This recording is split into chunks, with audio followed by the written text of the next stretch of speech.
Баршаңызға қайырлы күн достар, каналыма қош келдіңіздер. Бүгін сіздерге ең оңай дайындалатын сацебеле салатын далада қазан-ошақта дайындайтын боламын. Видеоның соңына дейін қарап, каналыма тіркелмеген болсаңыздар, тіркеліп кетіңіздер. Қажет заттардың барлығын жуып дайындап алдым.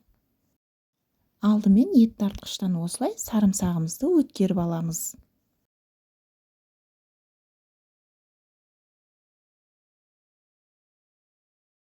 Одан соң қызыл ащы бұрышпен сәбізімізді осылай өткеріп аламыз.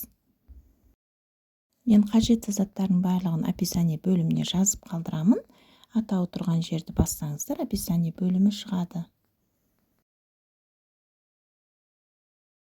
Енді болгар бұрышын өткереміз. Мен осындай қызыл түрінен алдым.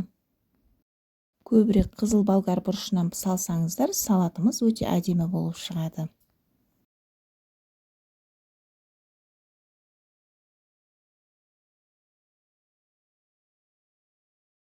Одан соң қызанағымызды да ет тартқыштан өткеріп аламыз.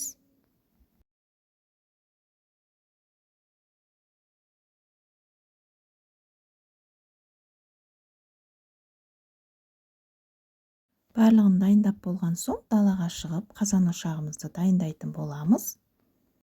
Қазанымды жақсылап жуып алдым, одан соң астына осылай от жақтым.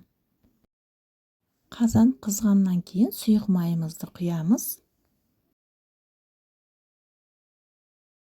Сұйық майымыз қатты қызған кезде осылай сәбізді, сарымсағымызды және ащы бұрышты үшеуін осылай жақсылап қуырып аламыз. Мен шамамен 3-4 минут көлемінде қуырып алдым. Одан соң болгар бұрышын салып, тағы да жақсылап араластырамыз. Оны да 3-4 минут көлемінде қуыруымыз қажет.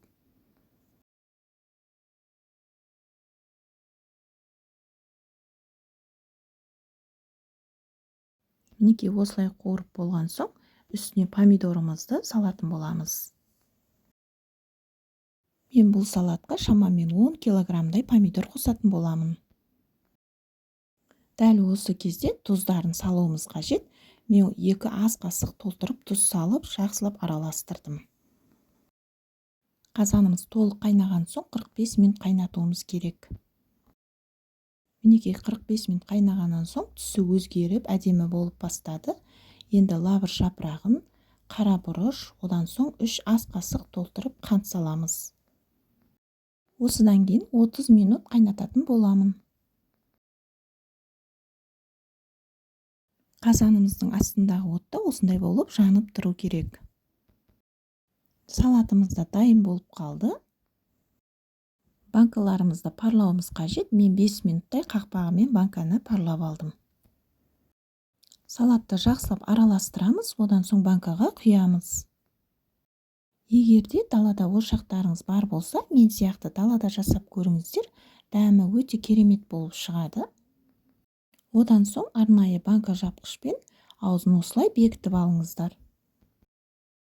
Дәл осы рецептпен жасасаңыздар, салатымыз 8 литр шығатын болады.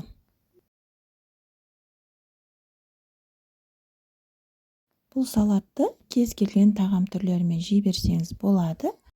Егерде видео ұнаған болса, пікірлеріңізді комментарий бөліміне жаза кетіңіздер. Назарларыңызға рахмет. Келесі видеода көріскенше.